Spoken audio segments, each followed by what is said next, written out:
All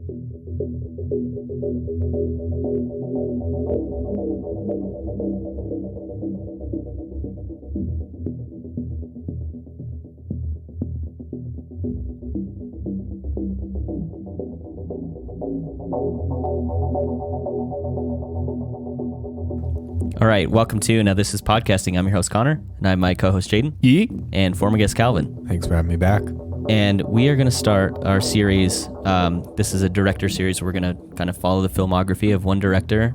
He is my favorite director, Denis Villeneuve.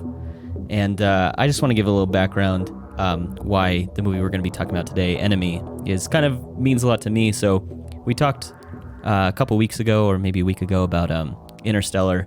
And I think that movie for me, while it is my favorite movie, is kind of the beginning of this like renaissance for me, where I started taking film more seriously, and I wanted to branch out and watch things that weren't like these tentpole box office, blockbuster films anymore. And so I started watching stuff like Requiem for a Dream, Mr. Nobody, A Scanner Darkly, just like kind of weird films. And then I landed on Enemy, and this was kind of the first kind of these kind of more non-conventional films that I landed on. And I was like, wow, like this is really something is hard to figure out. Is it literal? Is it metaphorical? Like kind of what interpretation do you take away from it? And it was the first kind of film I really watched and was like really thinking about. And that's when I started tracking the director more, and which I hadn't really done before, where I was like, I'm really interested in what this person is putting out. I was just so interested and engrossed in this, in Enemy, and I wanted to see more of his stuff. And so that's when I suggested to you guys we should do a series on him, because he has the new movie Dune coming out. And so we're going to talk about his English-speaking films, because he's a French-Canadian director, so he has French-speaking films before this one. But these are his English-speaking films, and we're going to do a review on those leading up to Dune.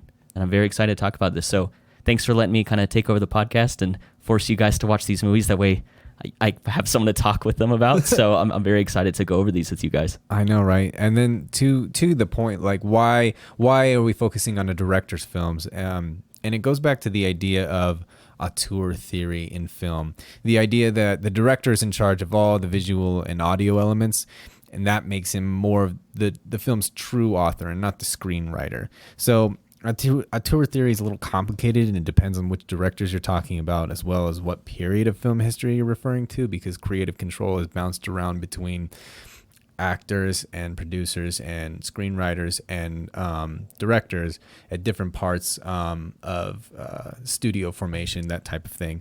But we're using the term a little loosely here, referring to auteur, because we're still going to mainly talk about the films and not necessarily focusing on his particular directorial qualities. But I like that introduction, that idea of an auteur, of someone being in complete control of the creative process, which I don't think he necessarily is, but he's one of those ones that does certainly have more say in how his film's final look is. There's a good interview I watched with Jake Gyllenhaal, and he talks about him kind of being an auteur of sorts, where it's like, he describes him as the final author of the film, which I think is a good way to put it. And it's not like he's not willing to collaborate and take other like ideas into account, but he's still the one. It's like the final say on what goes in, and that's what kind of makes him an auteur in a way. It's like it's still like his stamp at the end of the day, but he's definitely like taken elements or ideas that the actors and other people have, and he's willing to apply them to his film if he feels like they fit, which I think is a cool way to.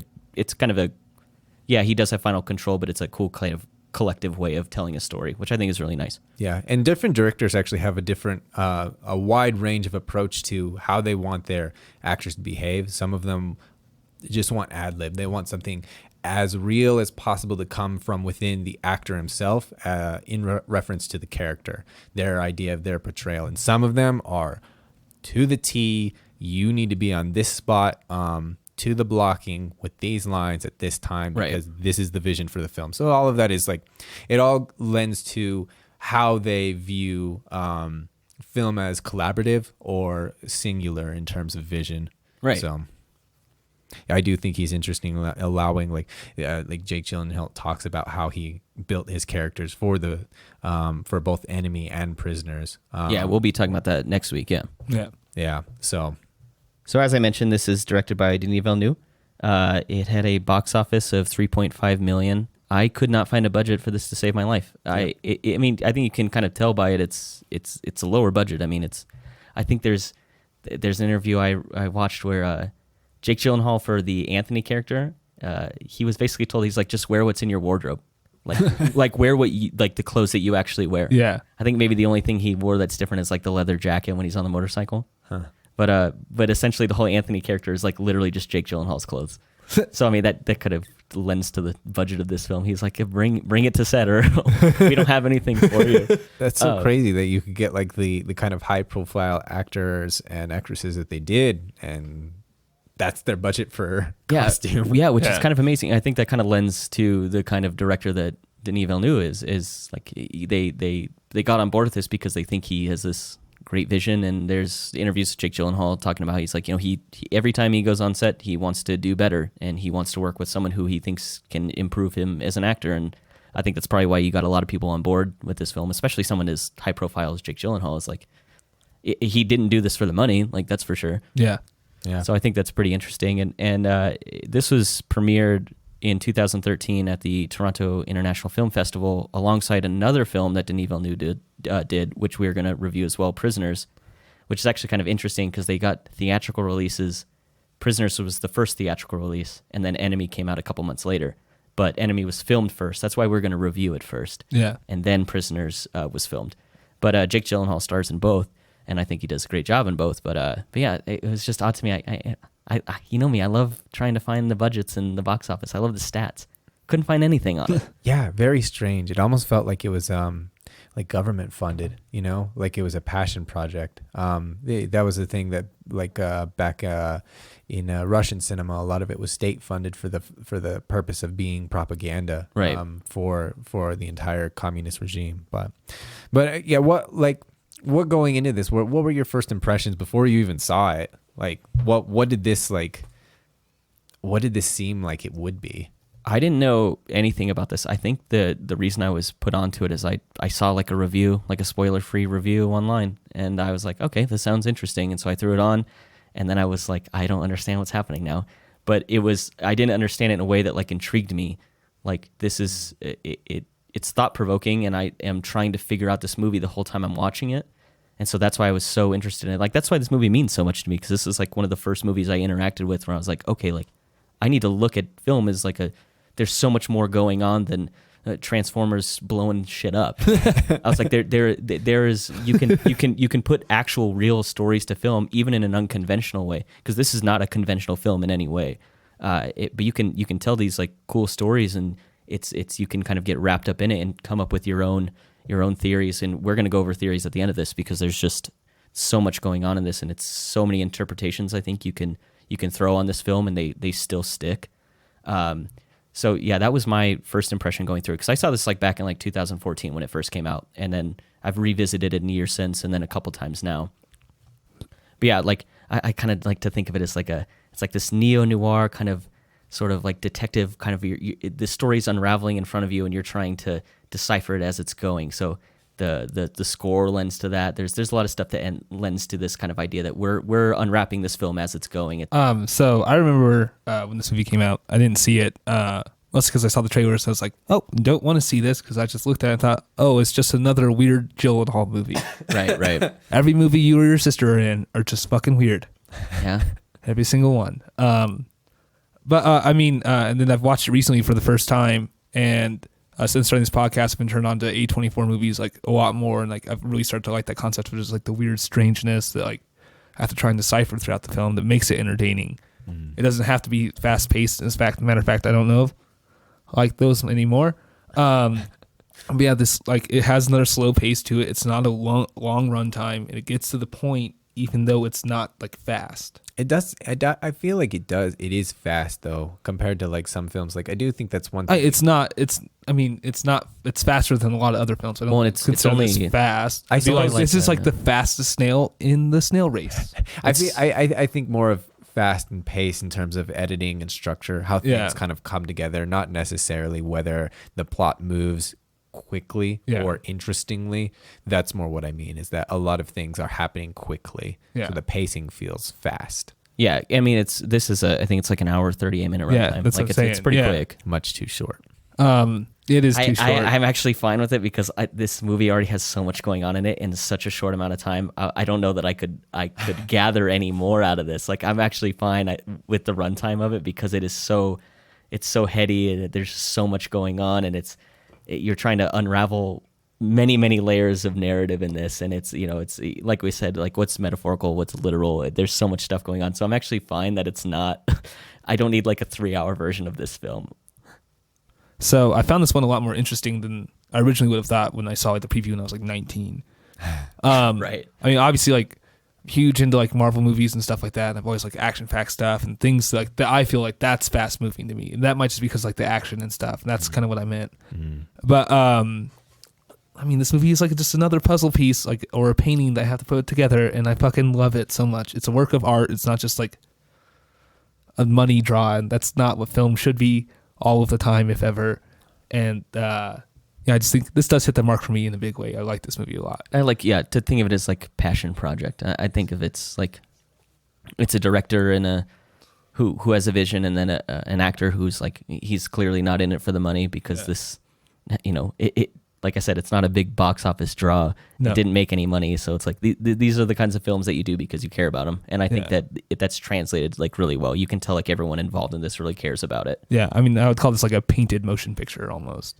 Yeah, a collection of stills is what I like to think of film a lot of times, especially in something like this. There's so many great like establishing like aerial shots of this film, like downtown Toronto, and you're just like, wow, it's just like it sets up like the mood for all these scenes and stuff, and that's why I think of like describing it as like a painting, or it's something that's just like visually like you just like looking at. So if I could go to like a museum that had paintings of like just maybe scenes from this and like Midsummer and Green Knight, and just had like that weird music playing in the background the whole time, I'd be a happy. That would actually man. be wow. That's an amazing idea for an exhibit. I think like exactly. Like you go into a room and it's like this is like the Green Knight room. Yeah. And it just has like different stills up, and it's playing like the score to it, and then you go into like the enemy room. You like go to the Green Knight room, it's all just like. That would be wow. That's an amazing idea, dude. You should become an artist and start doing that. Open up your own gallery. You're on your way to being a filmmaker. That's an amazing idea. I mean, you've already surpassed me in terms of concept, creative footprint. That's amazing. No, that's a great idea because I've talked about that before. It's like if you can like pause your movie and like just look at something and enjoy it. It's like you've put something like cinematically just really enjoyable on screen.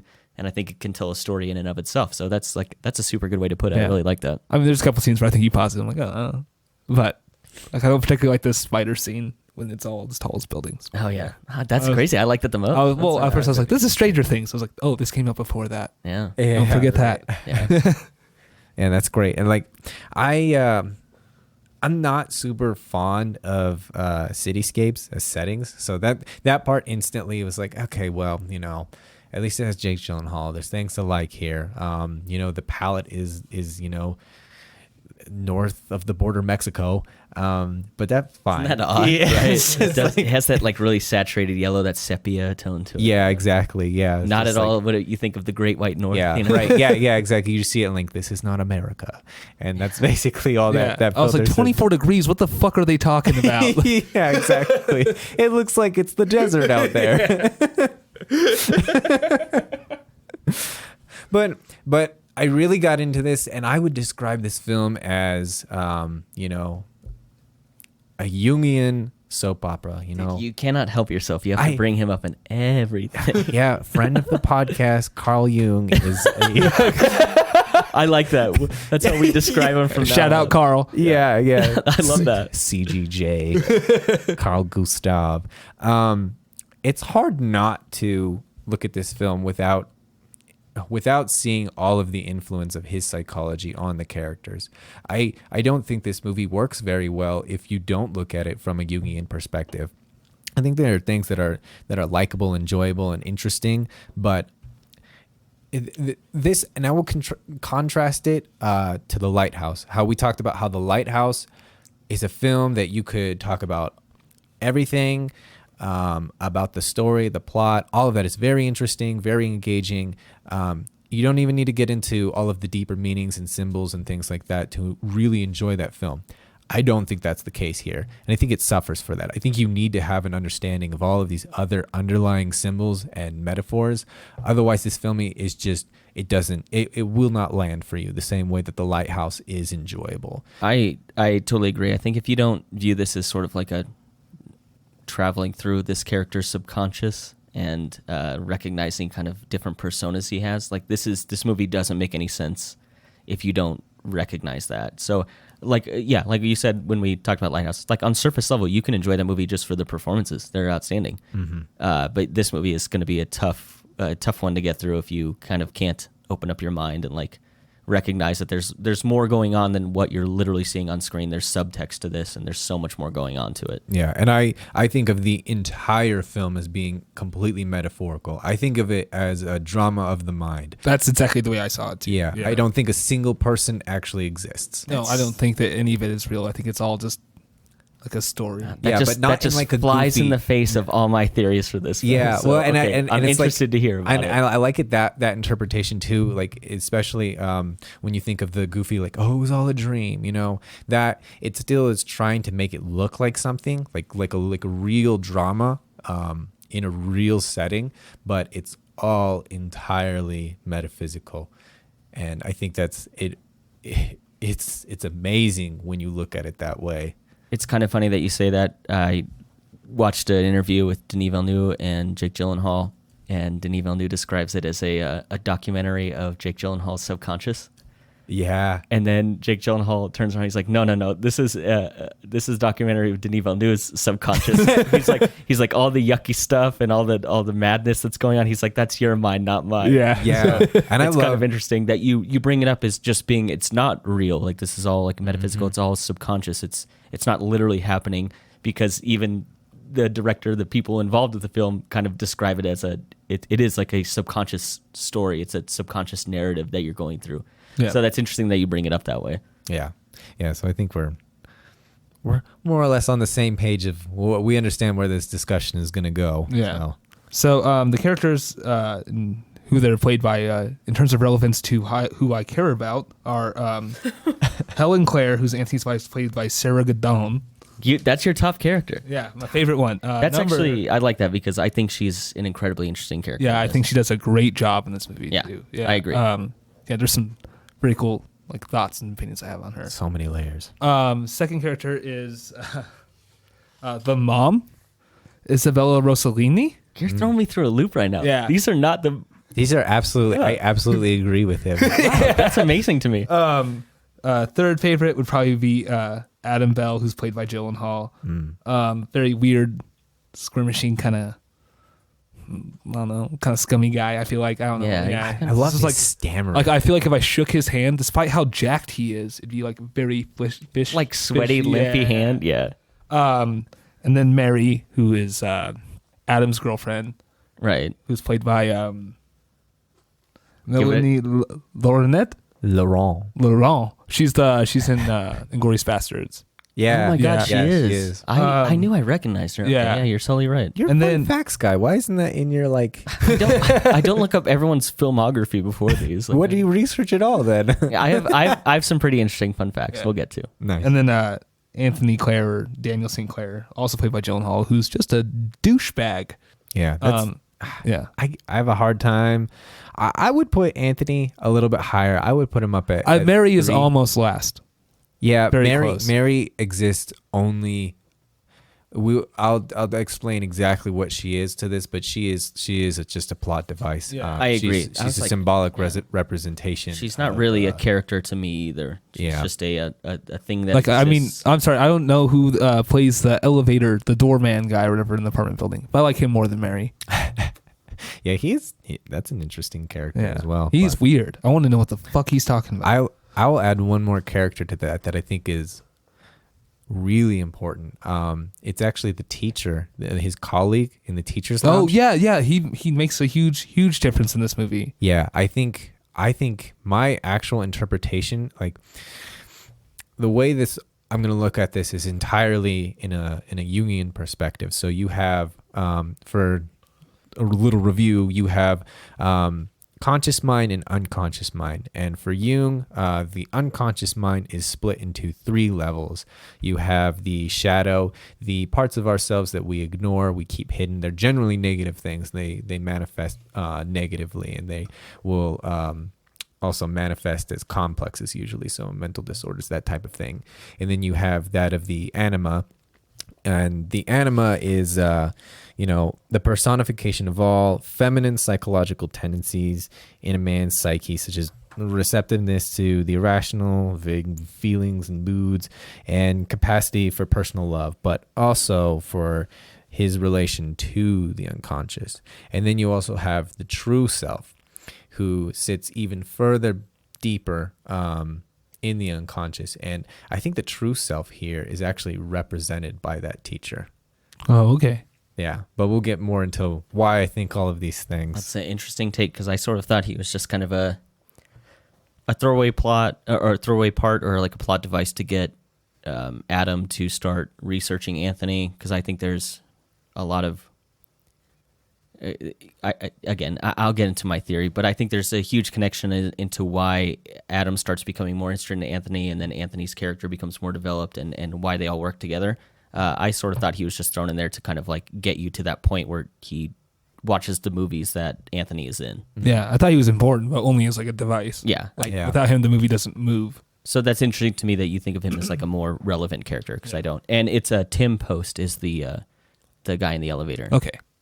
Tim Post. In case you were wondering, he's titled as Anthony Concierge. Nice. Oh, Yeah, that's all he is. It's funny because he doesn't even talk to Anthony once. Yeah, you're so right. Yeah, because he's in the elevator with Adam. Yeah, you're right. So I had an interesting kind of experiment I did during the film, because I was trying to figure out, like, which persona is real. Are any of them real? Which one is the dominant one? Stuff like that. So I kind of timed which character has the most screen time. And I did it in a way, it wasn't like, because they have some scenes where it's cut between them, so I didn't count those. They obviously have time where both Adam and Anthony are on screen together, so I didn't count those either. It was like when the narrative clearly switched to one or the other character's perspective. And Adam has 56 minutes of, I think it's like narrative screen time where it's his story, and Anthony has 14 minutes.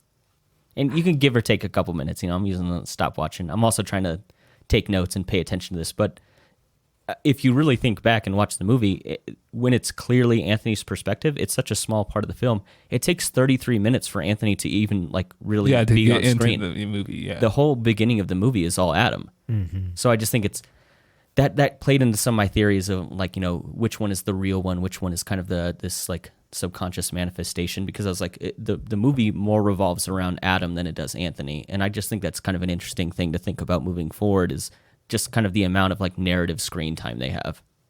Yeah, that's so fascinating. Like, it just doesn't feel like that hard of a split, I mean, I didn't feel like that after Anthony had entered on screen, but definitely like before that, like it's all Adam. I mean, for a big chunk of the beginning of the movie. Well, yeah, like half of his screen time comes from the very beginning. Yeah. So it's after that it's kind of split up a little bit more. Yeah.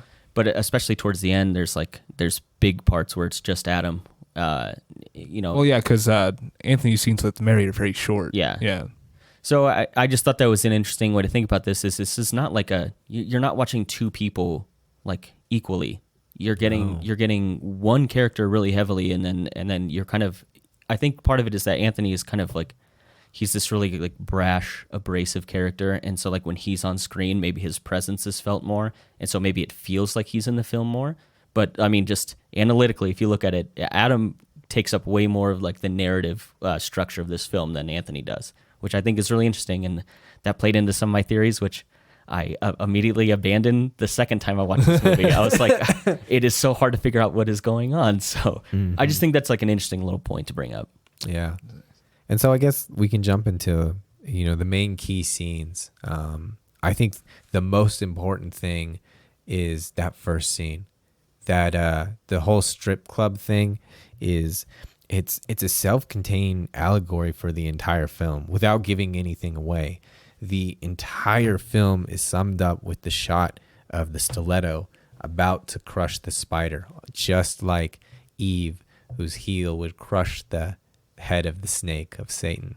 And I thought that was really poignant, but we don't know that until the end. So, and I think that's a good point of like what a really good film does. It gives you just enough clues. And Denis actually said this in a few interviews, gives you just enough clues to figure out the important things when looking back on them without hitting you over the head with, like Cuckoo Bird documentary or some shit. Oh my God.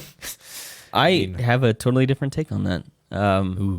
So we'll get into what the spiders mean later, and so I have trouble. I can't really describe the scene without giving away what we want to discuss more later. But one thing I did take away from that scene is like I think it's hard to tell if it's Anthony or Adam in that scene, at least for me. And he puts his hands over his face almost like he doesn't want to be there, like he's kind of coming to this realization like he's indulging in some habit he doesn't want to be a part of. And so that's kind of what I took from that scene without kind of getting into what I think the spider means. Mm-hmm. But I think I didn't take that at all. And that's why I think it's interesting to have these conversations because I wasn't thinking about any of that. Yeah, don't worry. I'll set you straight. Okay, all right.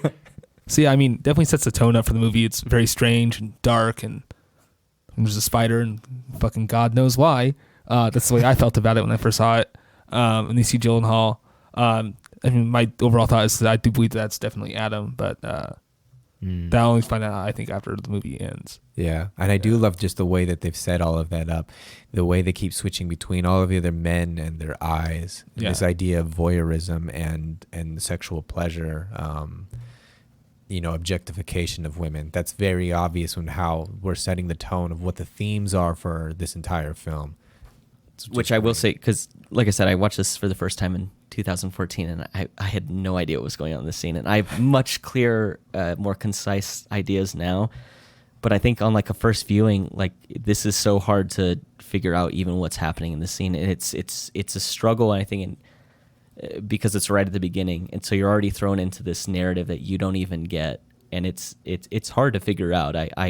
This is a tough film. Yeah. And it's weird, like when you actually watch a lot of films, you'll notice that a lot of films do start out this way. They start out with something that is very representational. It is a self-contained allegory for the whole film, or it's a metaphor. It means something. I mean, even like Vivarium, like it's stupid. It's so over the top obvious. Oh my God, you're so right. But where it's just the birds at the beginning. Yeah. Listen to our review on Vivarium. Oh yeah, my gosh. Yeah, just if you want an exercise and displeasure, that's that. We love that movie is tough to get through in an entirely different way than this is. This is tough to get through because you have to think for this movie. That movie is tough to get through because it's like, why is this still going on? Yeah. So, it's like the difference between having like a piece of gum or a chewy piece of meat or something. It's like, I just want this over with. I like to describe, I think I talked about it, it's like that movie's style and it has a substance in it. It's just not an enjoyable substance. Yep. This movie is style and thought-provoking substance. This is something that like gets you going while you watch it. Yep. Yeah, exactly. Makes you more intrigued instead of less. Exactly. Yeah. Yeah, it reels you in, and like I don't understand what's happening, but I want to know where I'm going. I'm involved now. Yeah, exactly. Yeah, and then so after we have that, we set the tone for this very strange film. Like, are we gonna be given anything? And then from there, we have this whole montage of Adam's character. And I call it a montage, but it's really like 10 or 15 minutes of him going about his daily life, but it's the same thing over and over. You know, you have him going to bed and with Mary, them having sex, him teaching the lecture, all of these, and walking through the city, these things over and over again. And I wondered what you picked up on with this idea of repetition. Yeah, so I think he even talks about it like in his lecture later on. I think so too. About how history is just repeating itself, and it's just a pattern. Littering, it's just him going through these motions, and I almost wonder if it's like how Calvin said, he's like, this whole movie is not literal; it's all like a metaphor. Yep. So I actually don't think that those scenes are happening literally consecutively. I think this is him repeating this like lustful pattern of infidelity over and over again, with Mary as just like the character he's chosen to like represent that. Yep. And so I don't think he's doing, because it shows him doing like the same lecture twice. Yeah, it's got to be. It can't be the next day or something like that. It's got to be. To me, yeah, next exactly. semester or something. Yeah, it's to me, it's him going through these motions over and over again. This pattern of infidelity he has, where he's He does the lecture, and then it's immediately followed by him sleeping with Mary, and then it repeats that again. And so I think there are some literal portions of this movie, but that to me is just a representation of his like continued lust and infidelity. Why do you call it infidelity though? Because I think Adam and Anthony are two personas in the same body. But he's not married then anymore. But but that's what I'm saying. But he is though. Like that person is. Maybe that persona is not. That's why I think. Okay, we can get into more later because I think Adam is more of a manifestation of his. When he does cheat, he becomes a different person. Where he's no longer being unfaithful. He's just a teacher who is now dating someone else. Mm-hmm. And so Anthony segments that part away from him. And so Anthony isn't cheating anymore. It's Adam who just has a different relationship. It's not Anthony cheating. And so that's why I think it's still some level of like infidelity, some level of like lust that's taking over there. So I can get into it more like when we go over our theories in the end, but that's why I think of that. Because I think when Mary is involved, that's him being unfaithful. It's whatever the true persona is being unfaithful, and it's just being represented through Adam is sort of what I think. Yeah, I noticed right away. I was like, he doesn't give a fucking shit about Mary, like at all. That's the way I felt immediately. Because she's always like, she hops right out of bed, gets dressed really quick, and then just leaves. There's like no dialogue in between them, really. Yeah, it's just a thing they do. Yep. Yeah. He's like, totally this is just a human for me to have sex with. That's all this is. Yeah, and it just felt very awkward to me. The whole beat, like when I first saw that scene, it's like, this is fucking weird as hell. Like, why is he didn't seem like this kind of person? Like when he's doing his lecture, like, oh, he's a teacher, right? Like, he cares about stuff and like he wants to do something that's important, but then like goes home like, oh, you're just like wasting your fucking life away. Yeah. So I went and listened to a bunch of interviews, and Denis Villeneuve even says, he's like, this film is set up that you can think about it as either two people or one person. I just choose to, at least for some of my theories I have, is to interpret them as one person, and it's like a struggle to see which persona will like have control. Yeah. And so that's why I think of it as being like an infidelity, is because I still think that they're one body, just two personas inhabiting it. And so, like, on a technical level, like, yeah, there's some level of infidelity because he's married to Helen still. So that's why I put it that way. And it's set up to be interpreted either way, which is why I think, like, all the theories that we're going to come up with at the end, they all matter because there's enough ambiguity to this film that you can have theories that make sense. And right where all of this ends and before the real narrative begins, we have a couple really big symbols and clues as to what's going on in this film. You have the chalkboard, and obviously we had the words at the beginning that chaos is order yet undeciphered. Right, that's actually written on the chalkboard. And if you think of... I actually didn't catch that. I saw him writing something, I didn't catch what it said. That's cool. Yeah, and if you think of, like you think about Charlie from...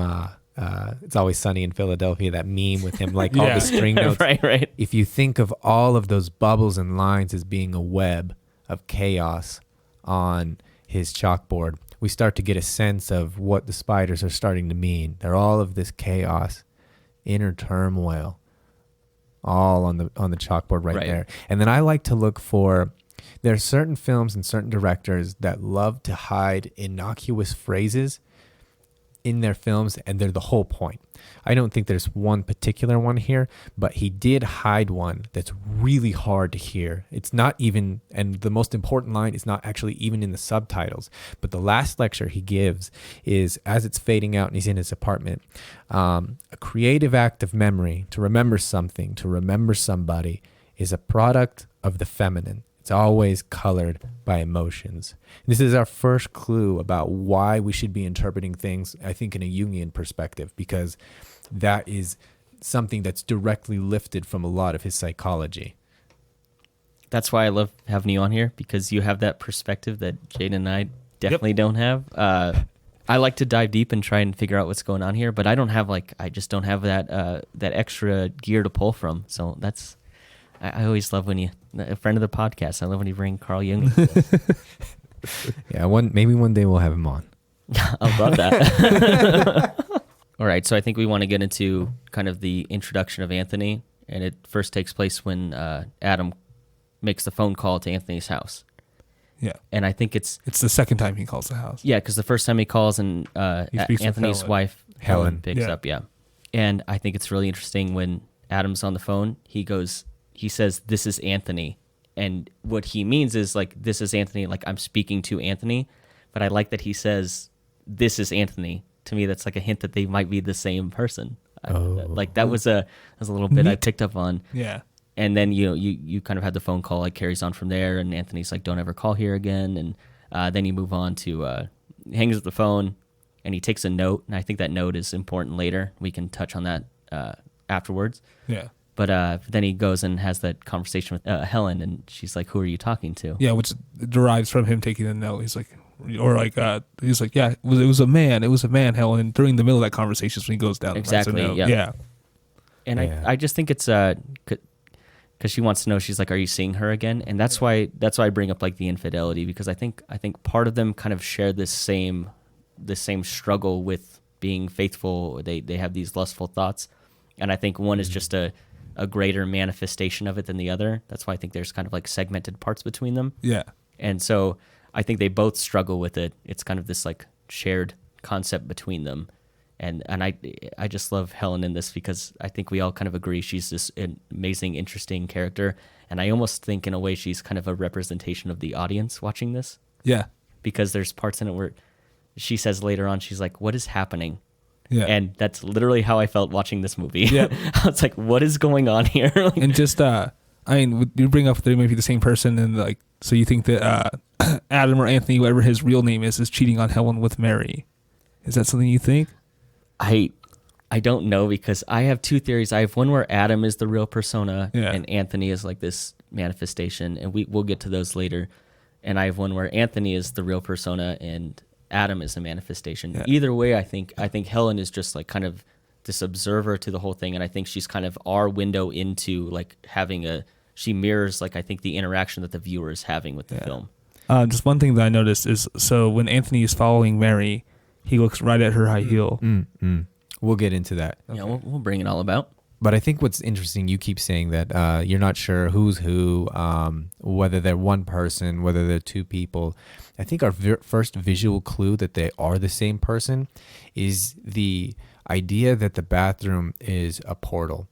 That when one goes into the bathroom and then we cut to the other, he's coming out of the bathroom. Whenever we cut between them, they're in the spot that the other one ended.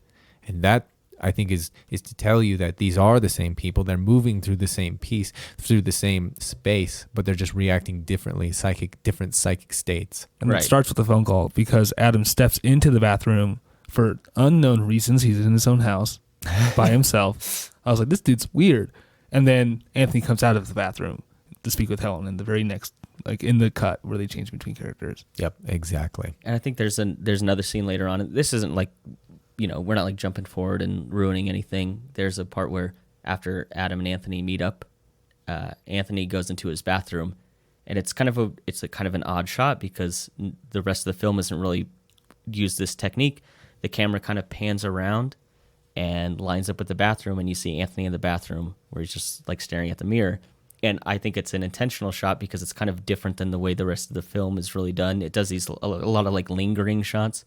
And this is one where the camera is like moving around to like show Anthony in the bathroom. And so I do agree with you. I think for whatever reason they chose the bathroom to be an important spot, which is odd to me. But I do think like there is intention behind it for sure.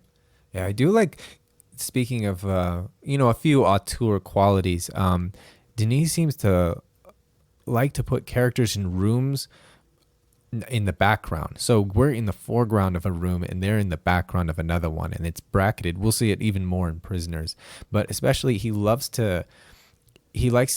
not a consistent thing that he does, but every now and then he likes to have characters walk behind objects and so there's an object like a wall or something in between the camera and the character. Like there's one shot where Mary goes to bed and the camera's outside the apartment, and it tracks on the outside as she walks through the door to the bedroom. So we're in the living room, but on the outside of the apartment, and then we're in the bedroom. Right. seeing her go to bed, and we still see it pivots. It uses Adam's character actually as the pivot point. He's in the shot basically the whole time as it goes around the wall. And then this is where everything gets crazy. Now everybody's meeting everybody.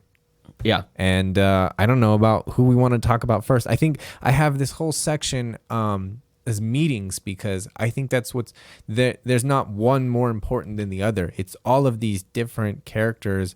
And I would actually call them personifications of whoever the real person is. We'll say that the real person is Adam. I think all of these characters are personifications of different parts of his unconscious. And so they're all coming together, and that's where all of the conflict is, because nobody gets along. I think you're exactly right. I think that's a really good way to put it. Do we just want to go like chronologically, which one happens first? Yeah, I mean, that's fine with me, because then we can just start talking about everything that starts getting tied together, because that's what's happening. Is we're bringing all of these characters together, and we're tying together other elements throughout the film that we've seen, and suddenly we get a more cohesive picture. So first we have Helen and Adam meet. It's outside the university that Adam teaches at. And again, I think this speaks to Helen kind of being this representation of the audience, because at this point, I think you're not really sure who's who in the zoo here. Like, which character's real, which one, is it two people, is it one person? And Helen meets Adam, and she just is like flabbergasted. Like, this look on her face, she can't understand why Adam doesn't recognize her. Like, he asks how long she's been pregnant. It's like, you're the father. Like, you're married to me. Yeah. And I think us as the viewer, we're thinking the same thing. It's like, wait, why doesn't he know? Like, it must be two people then. It's just this, like, she has this look of, like, kind of shock on her face. Like, she can't understand what's going on. And that's how I felt watching that scene as well. Yeah, no, I think it's it's weird as hell. I mean, Helen's reactions to it are amazing. I think she does a great job in that scene. Without, like, when there's no dialogue, when she just sits down very quietly and she's like, why hasn't he noticed me? Like, he hasn't made contact with me, like eye contact with me at all, hasn't looked at me, and he just starts small talking. Right. And I think it's just the character of Anthony or Adam, whoever it is. I think it is one person. He's just so embedded into being this other person at this moment, he has to act like she doesn't exist to him. Yeah, I tend to agree. And just to kind of like preface that scene, the reason she goes and meets Adam is because she pulls that note that Anthony wrote out of his pocket. And I think the film does a good job. It doesn't lay it on too thick, but it shows Adam's handwriting a lot. Yeah. And so then when she opens up that note, it's the same handwriting. That's again why I think this kind of film lends itself to being two personas in one body. Person, yeah. Like, they still write the same. That's like a little thing I picked up on. That is interesting. And I do like Jake Gyllenhaal's acting there. I feel like it's so hard to see someone that like to act aloof. That I think is one of the most difficult things that you could possibly get, because you can either you'll either look like you're kind of side-eyeing them, like, oh, I'm about to do something, or just look really stoic, like really Stonewall and awkward. And he has such a calm sense of aloofness. It's like Helen has this, like, it seems like she's having like an internal crisis at that point. She's like, how does this guy not recognize me? And Adam is just like, well, he's like joyful. He's like, you never know how your day will go. Yeah. And it's a interesting way to like take that scene where it's like, like you said, it's hard to act aloof. He's not even really acting aloof. He's just completely unaware. Yeah. What a goofy small talk phrase that I honestly think he probably made up on the spot, because it's so dumb. Yeah, I mean, there's an interview with him that I watched after watching this, and he talks about, he's like, the difficulty and also like the fun parts of playing two different characters in one movie.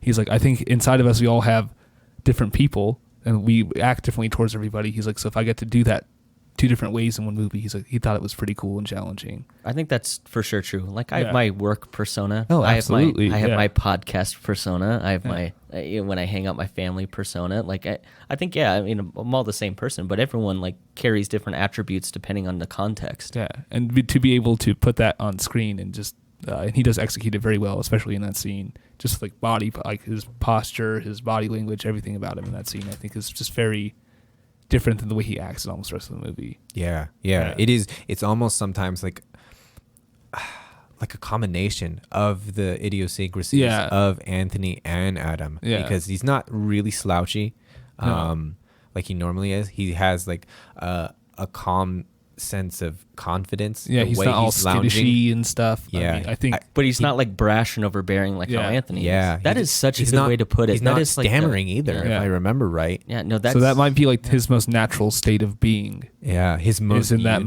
moment, Yeah. Ooh. wow. That is such a wow. See, So, this I mean, is I do why think I that, love like, having these conversations. Adam and That's Anthony so like good. represent the two worst possibilities of like his personality. Mm-hmm. That's yeah. No, I like that too. That's a really good point. But yeah, I just another part of that scene that I think kind of again lends itself to it being two different personas in one body is Adam gets up and leaves. He goes back into his lecture hall, and Helen calls Anthony, and it's not till Adam is off screen Till right when he turns the corner. and then that's when Anthony answers the phone. And so it's like he can't be the two people at once. You know, he can't be Anthony until he's done being Adam, and he's not ready to be Anthony until he's off screen done being Adam. And so I think that like that's why That I room think must have been a bathroom right when we walked in. You know? Yeah, Yeah, exactly. so you're like, wow, I gotta pee, and then he just answered the phone. But yeah, that's just another reason why I think that's why I view this film that way. Yeah, and then finally we have Anthony and Adam meeting. In the same hotel room where he brings his mistresses, 221. Oh, you said interesting. I didn't see a number. Yeah. I didn't. So catch you that see it either. the first time when Adam enters the hotel room, and then you see across the hall when he goes there with Mary, it says 220. Ooh. Holy heck! All right, look at you picking up on stuff. Oh I my God, wonder- I didn't see that at all. I wonder if there's more of those, like with the strip show and with the apartment numbers. Yeah. I wonder if those are similar too. Yeah, like when Adam gets taken up into Anthony's apartment. Yeah, because Yeah, I wonder what that. Oh man, now I gotta watch the whole movie again. Okay, we're gonna turn off the podcast now. We're gonna watch it again, and then we'll come back. yeah, No, for this just kidding. film, I don't think 2 times is enough. But No, you're I right. only gave it 2 times. So Yeah. I feel so underprepared now. So we're at Anthony and Adam's. They're meeting now. Mm-hmm. And I think it's so interesting. Yeah, there's obviously doppelganger myths and stories in all sorts of cultures everywhere. And so that's what you have here is it's clearly not a twin. It's not something, a clone even. It's this weird projection of oneself into a physical space. It's basically like looking at a living mirror with the same scars, which I think is really interesting when you Right. think about how we've already established Eve as a motif, and now you have Adam Scar where he gets with his- a scar on Over his his ribs. ribs. Yeah. Holy heck! Yeah, I don't think it means more than that. I think it's just fun imagery. But Right. You ready for my first fun fact? oh, Yes. I'm ready. So when Adam is driving to meet up with Anthony, there's a sign on a billboard, and it says like today, and it has the date. The date, if you look back, it's in like 2013. It's a Friday, but Anthony tells Adam that they're going to meet on a Sunday. So it's just a fun little goof that occurs. They just happen to have it on screen. Yeah. But they're meeting on a Sunday, but in actuality they filmed on a Friday. So it's just a fun little There's a thing. weird continuity error. Yeah. Very, very minuscule, doesn't matter, but that's a fun fact there. It's funny. That's interesting. So, I mean, obviously this is supposed to be like a pivotal point in the film, but it doesn't really feel like that to me. It's because I think the way audiences are set up to reach a climax like this is it turns to like a some kind of physical altercation probably, Yeah. or some kind of it's like at least some kind of power struggle would be represented more on screen, like an argument or something would happen, but it's sort of like Adam just kind of, he's like, I made a mistake, I have to go.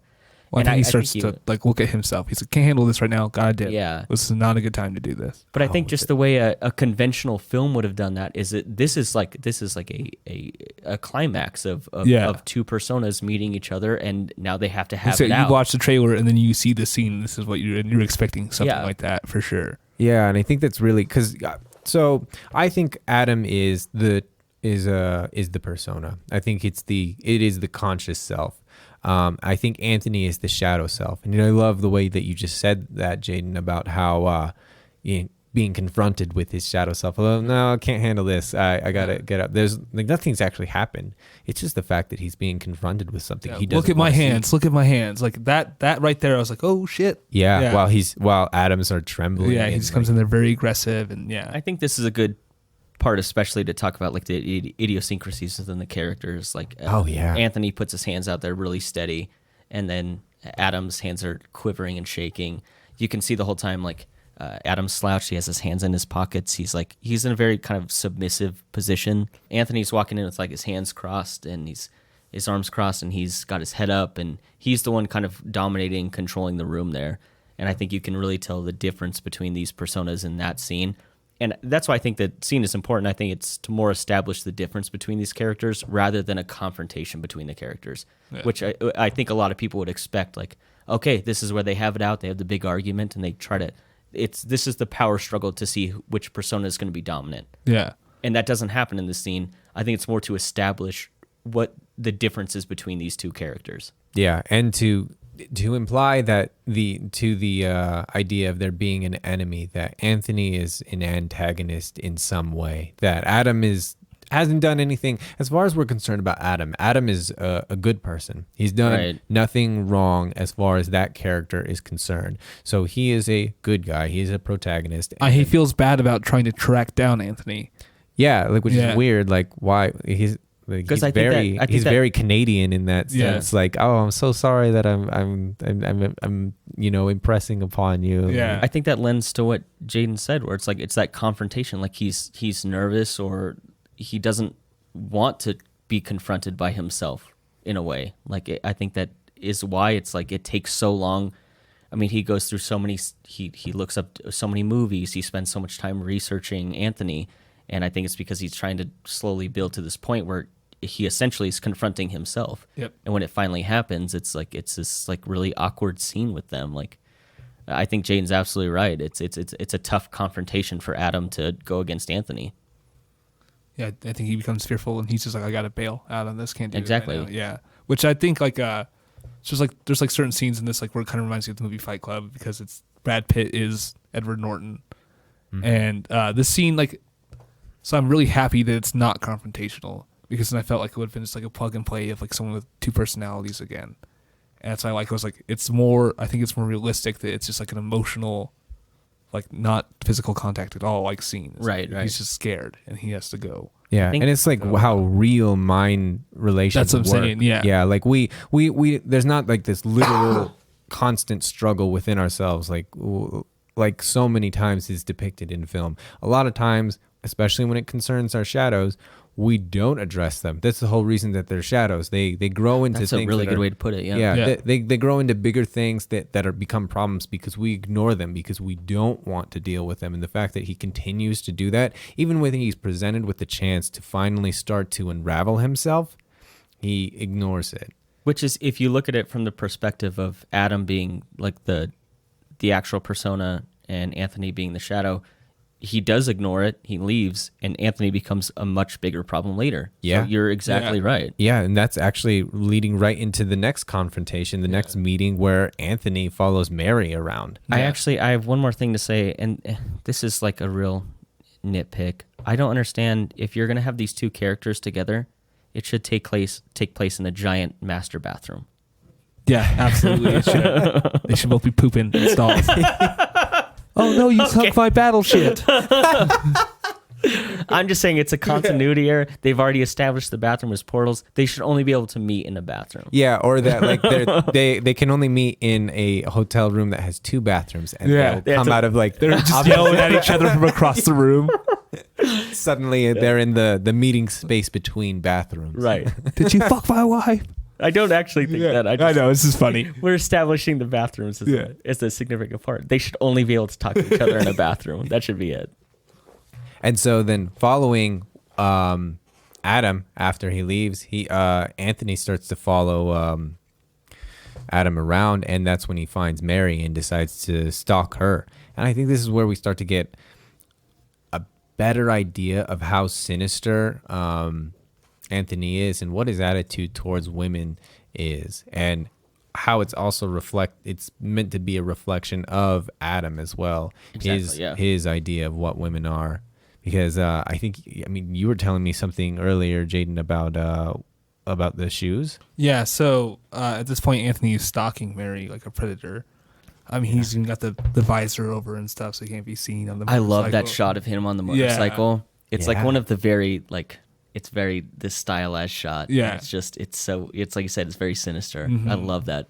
So yeah, he's stalking her, and then he looks right at her high heel, which I believe to be a pair of Helen's shoes. Is what I think. Oh, interesting. Oh, okay. Well, that's a hot take. I had never thought about it that way.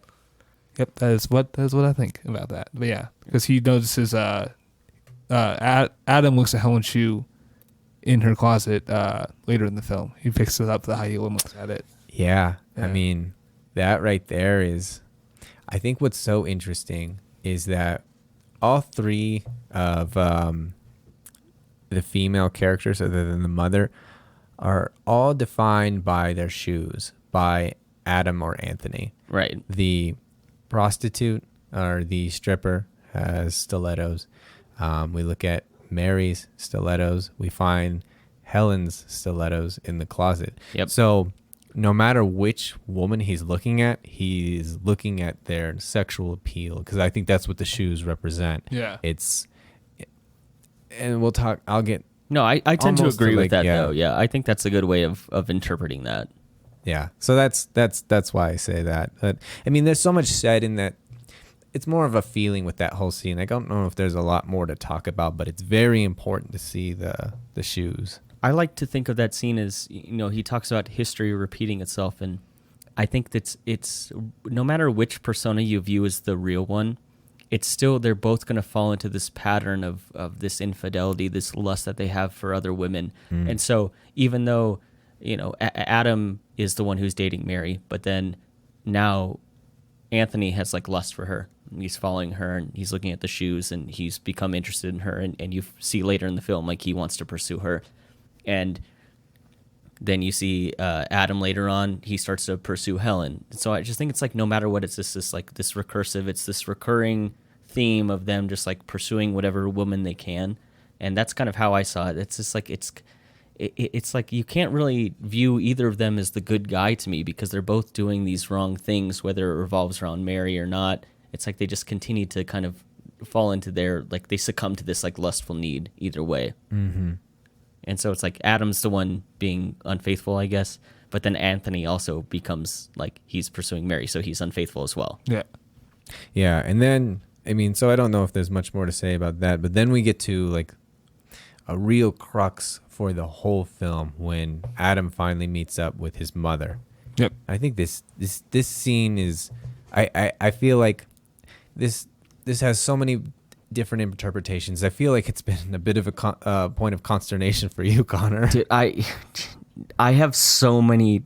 I struggle with this part so much because of the way the beginning of the movie is set up, where he gets that voicemail from his mom, and then he has this conversation with his mom, and they seem to oppose each other in every way. So, at the very beginning of the film, he gets the voicemail, and his mom's saying, she's like, "Oh, thanks for giving me the tour of your new apartment. I don't know how you can live that way. I'm worried about you." And that to me would lend itself to being Adam is the real persona, because the mom knows who he is. And so Adam must be real. But then when Adam is meeting with his mother, he is offered blueberries. He's told, he has a nice apartment. He has a nice job. And those are all things that lend themselves to being Anthony. Well, we don't even know what Anthony does as a job. I guess that's true. Yeah, I struggle with those two bits put together, because I think to me the mom is supposed to be this like one bit of continuity in it, but even she is like not someone you can look at as a kind of a reputable source for this film, because I don't even know who she's talking to or which Adam or which Anthony is real. And so I have two theories where it's like either Anthony is the real one in that scene or Adam is the real one in that scene. And I struggle with that part of this film so much, because I want to cling to the mom is this like this keystone of like what is supposed to make sense in this. and she contradicts herself in 2 different scenes in this movie, and I struggle with it so much. It has completely changed the way I watch this film every time I watch it. So I mean, the one thing that like she says to him, "You have a nice job. You just quit trying to be a third-rate actor." I think his nice job is that he's a history professor. Yeah, I think you're right. Yeah. I do think that too. And I think that's what that is. And I don't know. Like, I think that Anthony might be like the real name of the character. This is like the part that gets me confused. Yeah. Is I don't recall his mom ever mentioning. She doesn't say his name because Yeah. I went back and I looked for it. Yeah. I was specifically trying to see if she said a name or not, because then that would really be like the linchpin to tell you who's who. Yeah. I don't think so. I think the same thing. Like, she's saying 2 different things in 2 different places. Yeah. So, Yeah. but so this is a very important scene, and the way I've interpreted it is that if everybody is representational and they are all personified mental states of Adam, then all of the women, specifically Mary, Helen, and the stripper, are states of his anima. And his mom is either an archetype of an old wise woman, or it's a literal personification of memories of his mother. And the reason I say this is because, so Jung has this to say about mothers. If a man feels that his mother had a negative influence on him, his anima will often express itself in irritable, depressed moods, uncertainty, insecurity, and touchiness. The negative mother anima figure will endlessly repeat the theme, nothing makes any sense. And it's interesting to see how Helen, represented as a pregnant woman, with all of those traits. And so for this reason, I think that his mother is probably meant to be an old wise woman and not an anima expression, so giving him psychic clues of what he needs to do for individuation. Or she's a literal personification of his real mother, someone who only knows part of him, someone who tells him he likes food that he does not, who denies his ambitions of acting. And that the problems with his mother are what are creating all of the problems with his view of women and why all of his anima are manifesting differently. So you were right when you said he'd set me straight. I'm starting to come around to the idea that none of this is literal. This is all... There's an interview with Denis Villeneuve I watched where he talks about, he's like, this movie is meant to play with you. It's meant to play with your idea of your subconscious. And he's like, I hope you come to this movie with the intent of wanting to play too. And so to me, it kind of lends itself to like your involvement with the film should influence how you interpret it. And I'm starting to kind of come around to that thought, because I can't come to like any kind of confluence with the theories I have on this film. I can't reconcile any of them if any of it is literal, because there's too many contradictories to it, which to me would kind of speak to our subconscious. Like we contradict ourselves all the time. We recreate ourselves in our minds. We have different ideas of who we are at different times, and that actually makes a lot more sense if you look at it in the context of this film. So you're right. I am tending to come around to that because yeah, I have a really hard time wrapping my head around my own theories because I am taking it too literal. This is where I started. So I started with the idea from that one line about memory being a feminine quality. And so that's what led me down the Jungian train. And then this is what confirmed my suspicion, is the anima. I need to download one of the little sound pad things to whenever you do the Jungian train, I can do a little choo choo. That should be, we gotta have that on here. That's great. I love all of it. Like I think most of his psychology is actually bullshit, but it's great as interpretive symbols for the purpose of art, and especially in this case where the anima being a personification of all feminine psychological tendencies, right? So that would mean if this entire thing is representative, that all of the women are his anima. And what is great is that Jung actually thinks that there are 4 different levels of anima personification or expression, and he gave them all names. So level 4, or the highest, is Sophia, or Thea. I'm not sure how to say that, but it basically means it's the goddess of wisdom. But it's not here because it's unattainable. Most people don't ever get to it. Most men, obviously, in this case, and his inner turmoil is so is at such a high level that he's never going to get there. But then level 3, you have Mary, who is represented as the Virgin Mary. She raises love to the heights of spiritual devotion, and in the end, like she's the only one that is upset about cheating. Helen knows that it's not Anthony.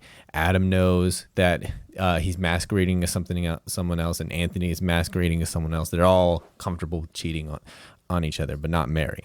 And then level 2 is Helen, and she is personified. She's taken from the Greek myth of Helen of Troy, from the Trojan. Then she's what began the Trojan War, obviously. So she was described as being romantic and aesthetic, but still characterized by sexual elements. So insecure about Anthony cheating again, and has sex with Adam, knowing that he isn't her husband, very touchy and feeling. So still all of these sexual elements. And then level 1, the most base one. So I did it backwards because I wanted to get Sophia out of the way because it's not here. It's not like a big reveal. But level 1 being represented as Eve, which we've already seen that there is that clear visual element at the beginning with the stripper. And Eve represents purely instinctual and biological relations. The most frequent manifestation of the anima takes the form of erotic fantasy. And this is why the shoes are so important, because no matter what form the anima takes, Adam only sees them for their erotic qualities, for their sexual qualities. Their shoes are still something that defines them. So I have a thought on the shoes, and you equate them to kind of like the sexuality of the woman wearing them, or maybe the sexual value, or something like that. I noticed that the stripper at the very beginning, she has like these giant stilettos on, like huge. And then Anthony is following Mary, and she has high heels on too, and they're very like stylish, like kind of like I don't know, print or yeah, something like that. snakeskin Yeah. or something like that, or like I don't know. They're very fashionable. And then Adam goes into Anthony's apartment, and he's going through Helen's shoes, and he pulls out a smaller stiletto, like a smaller high heel. And so I wonder if maybe that's kind of like you said, it's like grading the kind of sexuality of each character. And it's like you have the big stiletto on the stripper, and it gets a little bit smaller for Mary, and then it gets even smaller for Helen. So the only problem is it was kind of frustrating to me for a little while, because it did feel like Helen should be at a higher level, but not the way she's actually represented. With when you equate her as being slightly sexual still and okay with cheating, then it makes sense that she's at level 2. So it's Eve at the bottom, it's Helen above that, and then it's Mary above that even. Okay. So they would be flip-flop there, and it doesn't. I guess it just to me, I think that's kind of a good way to symbolize him equating them at different levels. You know what I mean? I could see that, but yeah, I think the shoes are just meant that he still sees them for their sexual qualities. And that's where he finds their value is in their sexuality, not in their like person who they are. Yeah. Okay. No, that's fair. Yeah. I agree with that. I still think he might be right. It's like he finds the stripper the most sexual, and that's why she's in the biggest shoes. And Yeah. then Mary then breaks down that level. Yeah. It kind of digresses from there. Yeah. Which I think is why he's cheating and going to strip clubs. Yeah. No, you're probably right. So I think now we're kind of moving into sort of the conclusion of the film, where, like I said, Adam is now in Anthony's apartment. Anthony is out on the date with Mary. And it's kind of, I talked about how I measured kind of on-screen time. This is one of those times where I didn't measure it, because this whole kind of sequence is kind of intercut for a little bit. And then you reach the car crash where, to me, it's kind of like that's the end of Anthony's character. I like to think of, because that's one thing that I think is like metaphorical. I don't think that actually happened. No, he's just caught in his web. And I think it's also later on, there's a radio station talking about how like one of the highways is shut down because of a car crash that happened later that night, and then he turns off the radio, So I think there's like some ambiguity to that scene. It doesn't really say that who died in it, and so that's why I think that's up to interpretation. And then so if we just kind of want to close out like our thoughts on the ending, I guess. Well, I think it's really important, as you were talking about Adam going through the apartment, all of the things that he sees in there. Like, did you notice the photo? Yeah, it's when he's looking up.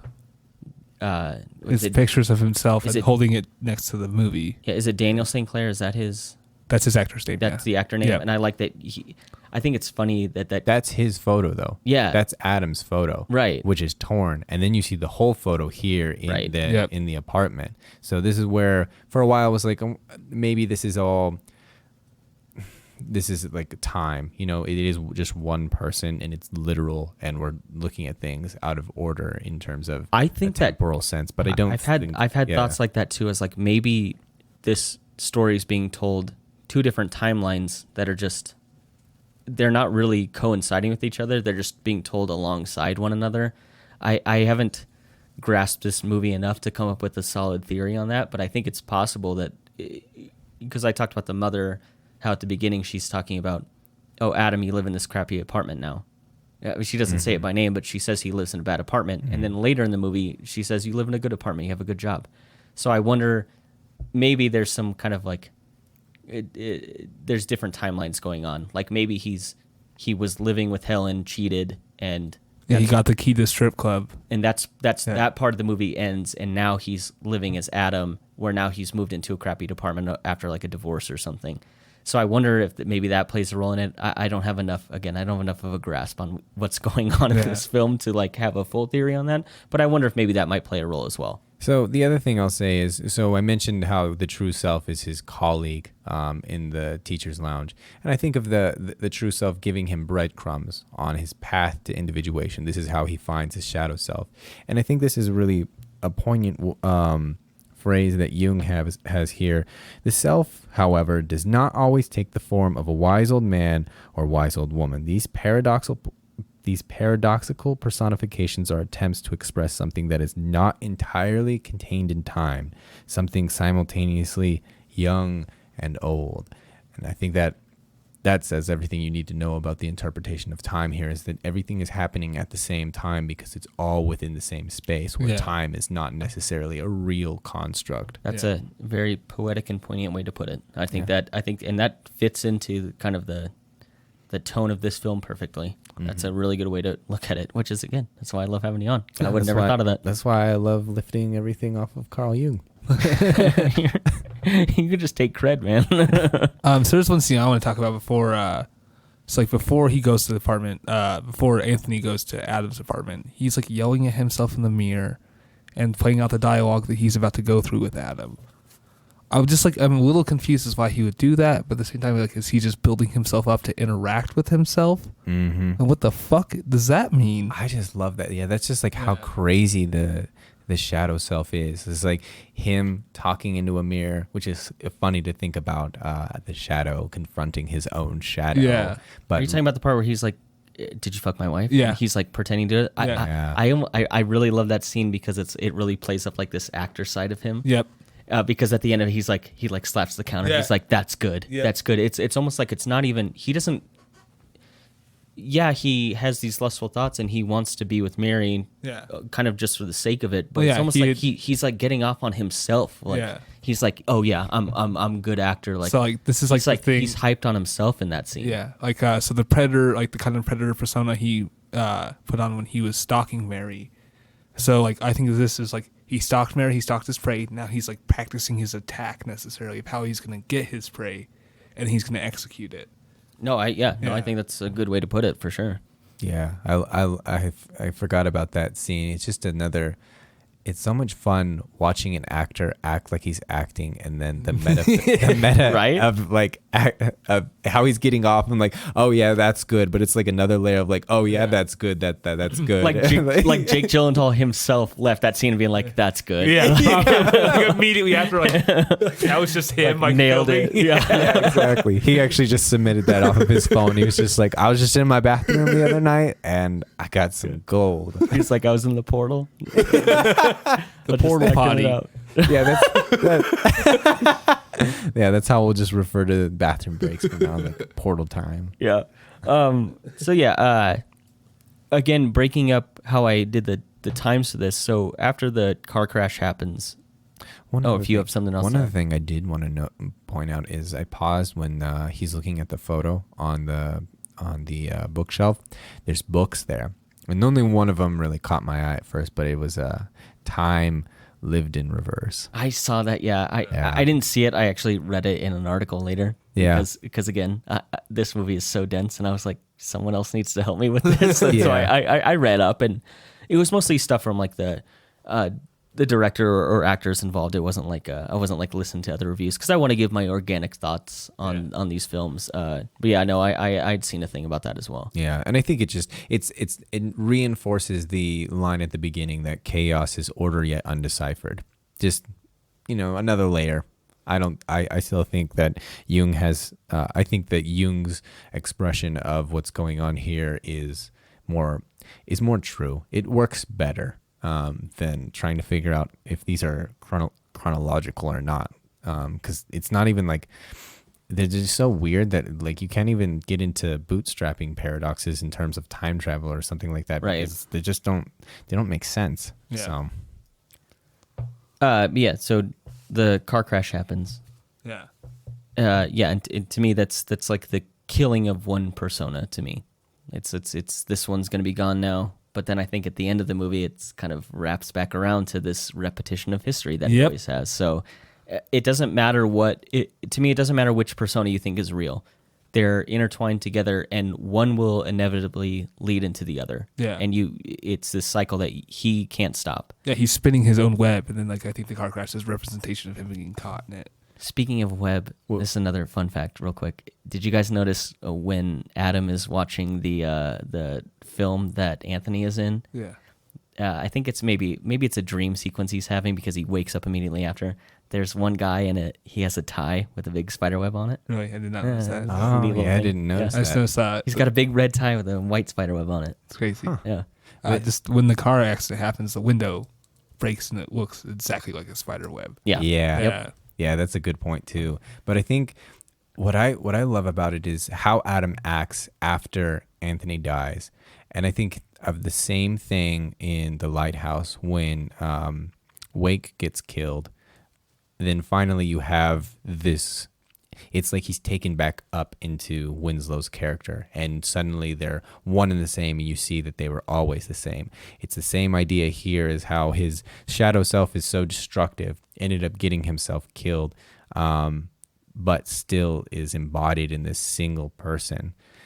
And because he doesn't stammer when he's talking to Helen, like, I think I might have to go out. And I think it's really interesting too. I mean, we've talked before about keys being a Jungian right. metaphor for penises. I'm sure first time listeners, like, that's like, you think that's a joke, but everything is a dick. The spider legs, all dicks. That's not quite right. But yeah, I mean, anything like that. I mean, it's especially true in this because that key is for the strip show. It's literally represented as the key to get to sexual fantasies. Yeah, I think it's literally unlocking his like the sexuality he wants to have. Like that's literally what it is. Yeah. And then this brings us to the probably why I'd assume most people hate this movie or love it, the end scene. I want to know what Jaden thought of this when he gets the key and he's going to go see Helen and he walks into the bedroom. What did you think of this? The fuck? I mean, that's what I thought instantly. I was like, well, this is weird. And then end credits rolled and I was like, well, I guess it's over. I guess it's over. And then that's literally what I thought. So, I was confused. The whole spider thing really didn't click to me until like we probably started discussing it tonight. About him, like maybe I just kind of think of him a representation of him spinning his own web. And then, I don't know. I really still don't know why the spider was in there at the end. Yeah, so that gets described as like every review is like, oh, I was so scared at the end. That's the scariest. Oh, I scene. wasn't scared at all. Which is odd to me because it's Just it's a confused. jump scare in a way because you're just not expecting it, but it's not like a jump scare in like the way horror movies are now. Yeah. So I get that it scared people. I mean, it shocked me when I saw it because it's like he walks in the room and now Helen is represented as this giant tarantula, like cowering in the corner. Yeah. And it is. It's a. That must have been where all the budget, like Jake Gyllenhaal probably was like, oh no, like take money out of my paycheck, let's put it into some VFX shot because that's like probably that's got to be the biggest VFX shot of the movie. I would say even more than like the big spider over Toronto. I think, which again, we're gonna get into the spider stuff here in a minute. But yeah, I think that scene really kind of to me embodies kind of how he views women and like his struggle to control his lust and everything like that. And so I always think it's odd when people think it's a scary scene because the scary part of it, like a tarantula is supposed to be this scary thing to you. And it's cowering in the corner. Yeah. So I always get confused why people think it's scary because I don't think it is at all. People are scared of Yeah. spiders. It's very uncomfortable, but Yeah. I don't think it's scary whatsoever. I love. I think this is just a really good bit of acting by Jake Gyllenhaal at the end of it because then the camera turns to him and the look on his face isn't like. It's almost like it's like an internal battle with himself. He's like, I'm doing this again. It's like that's the kind of feel I get from that, and it's a really good bit of acting to just kind of convey that, to emote that with like, there's nothing else going on. It's just him being like, it's almost like a here we go again type thing. And that's the kind of recursive nature of this film. That's what I took away from that end scene. Calvin, do you have anything to add to that? so much. Perfect. So I was frustrated by the after I watched it a second time. I didn't really get it. But I think that the best thing is like with respect to symbol interpretation, you need to first establish what type of symbol has been created. Is it a positive or a negative one? How does it interact with the characters, with the environment? Can we assign gender stereotypes to it?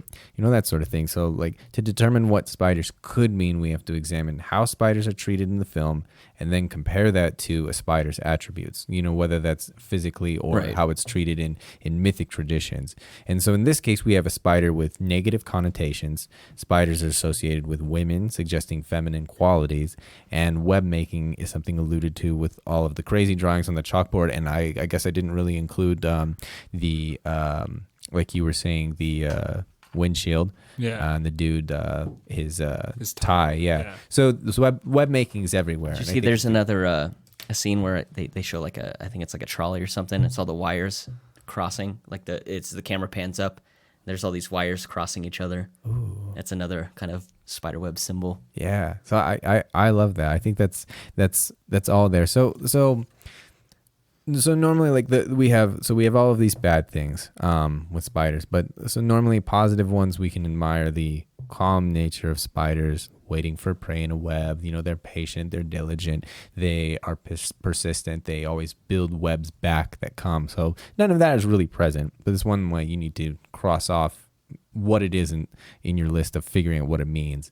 And then as far as negatives, spiders are dangerous. We're afraid of them. They're maliciously waiting for prey to fall into a trap, and I think that's more likely what's happening here. And then when you look at mythic traditions, you have treated like in Greek mythology, the idea of Arachne was a woman whose hubris as a weaver forced her to challenge the gods, and they turned her into a spider for her hubris. What a dumb thing to have hubris over. Yeah, exactly. That like silly thing. We have to figure how were spiders made in the first place? Yeah. Like dumb women, that's for sure. So silly. And then you have other spiders, like in you have Anansi in African folktales, where you have the idea of a male spider trickster. So all of that is really interesting, but I think when you look at the totality of what we have going on here in terms of Jung, we should see what he's saying here, because if I think if you bring in something from another one of these things, it's going to be a little bit more complicated to make everything work together. And Jung, this is the idea of what the shadow of what spiders represent. Spiders represent the shadow. They're the least desirable and unconscious aspects of one's personality. So that's why the beginning scene makes so much sense, is because you have the anima represented as the stiletto, and the shadow self in conflict, about to be crushed because the shadow and the anima, they can't even get along on a personal level. Right. And then you have at the end the anima, and then I love this, the idea of the anima as a guide to the inner world, and has a positive function when the man takes seriously the feelings and moods of his anima. So when he works to understand other deeper unconscious material comes into focus and connects with the earlier material. So in that case, Helen walking into the room is then showing him, this is your shadow. You think he died and he's no longer your problem. It's still here because, Right. and that's what I think spiders represent in all this, and that's why I think it's just like it's so fascinating as far as Jung is concerned. Right. I'll get into my spider theory. I think it's basically just kind of because the spiders are not really, they're at the very beginning is the one, and then they kind of don't show up, and then you have the big one over Toronto, and that's kind of, to me, is like this build up in the movie where it's kind of Anthony and Adam are kind of coming to a head, and they're both kind of having this conflict with lust. And so I think that's basically, it's just kind of this symbol of this kind of overarching feeling that's kind of hanging over them, ever present in their lives now. And what better way to represent that than a gigantic spider looming over the city that they both live in? Like, this is a conflict that is ever present in their lives. And then at the very end, you sort of think Adam has turned a corner and he's going to start being faithful. And then he gets the key and he's like, oh, hey, Helen, do you have anything going on tonight? I think I have to go out. And so now he's succumbed to that lust again, which again is this history repeating itself. And the first time at the very beginning of the movie, when he's succumbing to this lust and he's in this club, it's a tragedy. And at the very end of the film, when he's decided to succumb to it again, it's a farce, which is what's mentioned earlier in his lecture. Yep. And I think it's just so poetic how it's played out in that in the beginning and the end of this film. I mean, just more like literal kind of way I say it. Maybe not necessarily literal, but just like him spinning his own web of destruction. Like everything that he is like, he ends up getting caught into everything that he's making himself. So the spider is a representation of himself, and the webs are necessarily a representation of the bad decisions that he's making and he's getting himself caught up into. Yeah, Yeah. I do love that. Like he's so wrapped up in all these things. There's no way out of it. It's only going to end badly. Yep. Yeah. No, I totally think that's I think these are all viable. Oh, no, options. yeah. The way you tied in with the speech, though, made me very happy. I like that a lot. Dude, Yeah. I've been saving that one. I had it like written down, highlighted, underlined. Yeah, that was good. I had it all in my notes. I was ready for it. You said that, I was like, oh, yep, right on my head there, dude. So do we want to get into like, I guess just our maybe, because I still have some theories about it. I think maybe you guys already... more. I've given up pretty much all of my theories based on what I see. This is, I guess, one other thing I'll mention is Sigmund Freud writes about spiders and dreams as being a symbol of the mother, but of the phallic mother, of whom we are afraid, so that the fear of spiders expresses dread of mother incest and horror of the female genitals. And I put that down because I just think it's bullshit, and that's all I wanted to say. All right. I think it could be represented here, but I just think it's like so dumb. Like, spiders mean so many different things in so many different cultures. Yeah. Like, and to think that Denis Villeneuve literally took that interpretation and put it in the movie is a little ludicrous. I wouldn't say that it's actually that far out of play, because I think that he is very aware of Jung. The fact that he's called everyone Mary and Helen, I think that's incredibly intentional. Well, I mean, he eats blueberries because his mom makes him. Yeah, exactly. I love how he said, like, yeah, they're organic. I read somewhere, like, no, Yeah. you're just like, it's just because he Right. wanted to He has please so your many mom. inspiration. Yeah. He's very upset about his blueberries. Yeah, exactly. You brought up the names and why you think they mean things. I read this. If you kind of take their Adam and Anthony's names, so it's Anthony Clare, and then Adam Bell, like A. Bell, if you take his initials, so it's Claire A. Bell, like clear as a bell, which would be ironic because these characters, it is not clear as a bell who is who and what is happening, which I don't know if was intentional. It's just something I read. I'm assuming it's just someone diving too deep into this movie, but which we're essentially doing. But Right. but I think that's like a fun little thing if you take it as like, oh, it's just kind of an ironic nod to it is unclear what is happening in this movie, and so that their names could kind of be a joke or a play on words on that, I think is kind of interesting. Yeah, so I don't really have a whole lot more to add at all. What other interpretations do y'all have? of like the film in general. I mean, I can't think of anything else to say is what I mean. I guess Okay. I think that I've spoken a lot, so that's probably why. so to kind of wrap up why I think Adam is the real persona. His mom mentions to him, he's like, you live in this bad apartment. His mom mentions to him that he's been unfaithful. She's like, you can't even keep one woman. Like, what are you doing with yourself? And so I thought maybe he created Anthony as like this is like his dream of who he actually wants to be, this actor, this someone who has a family life. And then even though he's created this other persona, that other persona still succumbs to the same like lustful needs that Adam had. And so I think this movie kind of plays with you because it makes you really dislike Anthony because he's really brash and he's abrasive and he's not a very likable character. But I also don't think Adam is a very likable character either. No. I don't know. I think that Adam is a fairly likable character. Until you start I think he's a very nice guy. He seems to do more or less good things, or at least he's not doing anything wrong until the end. Yeah. And then there's a little bit more of a moral gray area if you interpret him as being literal. I mean, I think I don't like Adam either. I don't think you're supposed to. I just think that so this is just the persona he actually wants to have is Anthony, but then that Anthony persona is corrupted by like this cheating, this lustful need of Adam, and that's what drives Anthony to go and pursue Mary, and then they get in the car crash, and then Adam takes back over, and then it starts over again where he goes to the club. I have another theory where Anthony is the real persona and Adam is completely fictional, and these are just kind of these infidelity, these lustful thoughts are Adam are just playing out in his mind.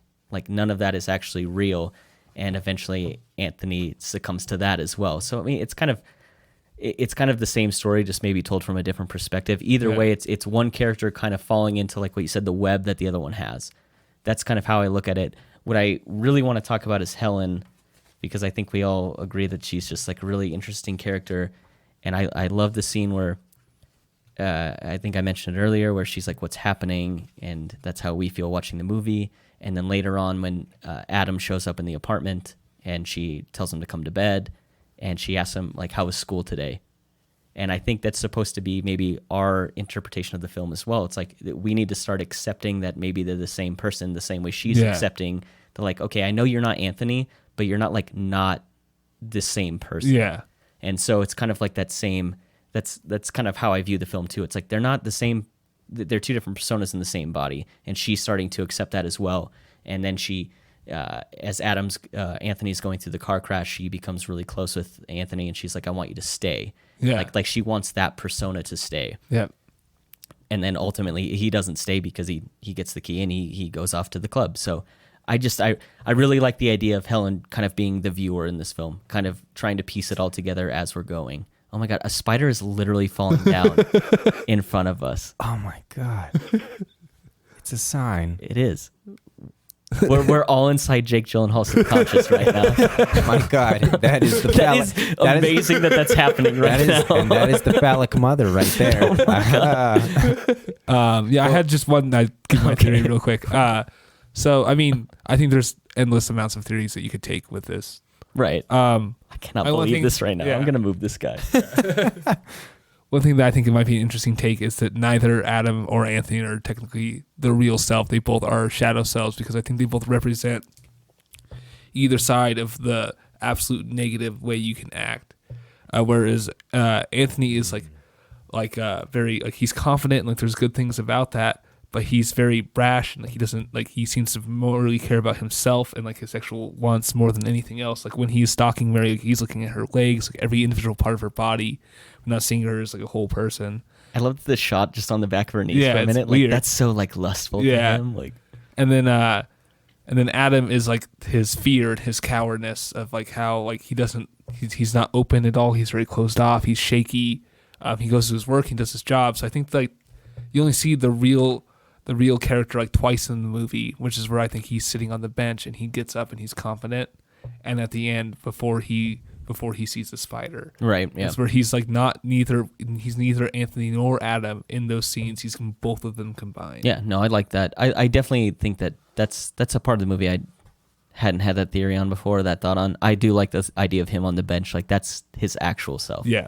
Yeah, and I actually love both of what you were saying there, as far as whether Adam is the real person and whether he's a shadow self too, because Jung actually has a really interesting theory about whether or not even if the mother experience is positive, that can actually have negative anima expressions, or in the shadow self, someone where it's been positive, this anima could be expressed differently. The result would be he becomes effeminate, preyed upon by women, and thus unable to cope with the hardships of life. Kind of like what you were talking about with Adam not being like he is like.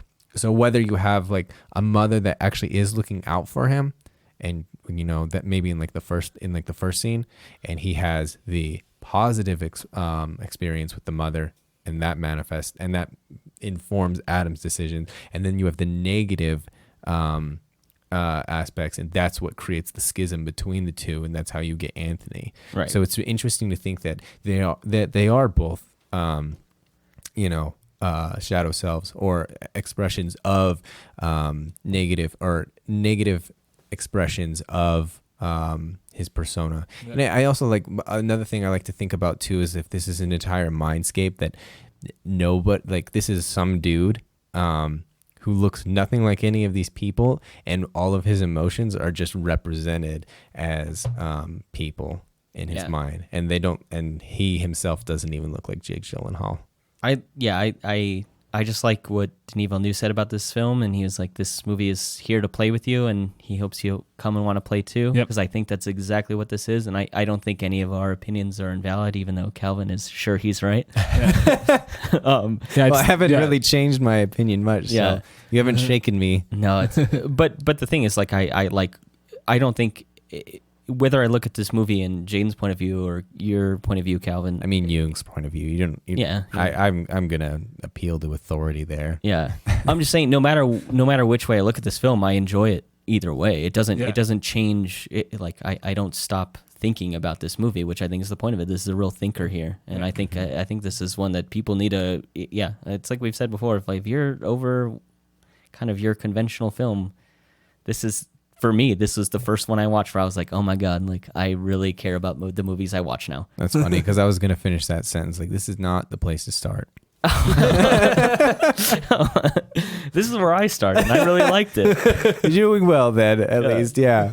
But yeah, this is so deep in terms, I think this might be more deep in terms of Jungian psychology and symbol representation than The Lighthouse. Which is incredible because it's an hour and a half long. Yeah. I mean, and The Lighthouse wasn't that much longer. I don't think it's only like an hour and 50 minutes. Yeah, it's something like that. Yeah. But the thing is like that's a lot easier to understand because everything is just about penises. Yeah. Whereas here you have to get into the anima, and that is a lot. There aren't a lot of very obvious mythic allusions in our pop culture.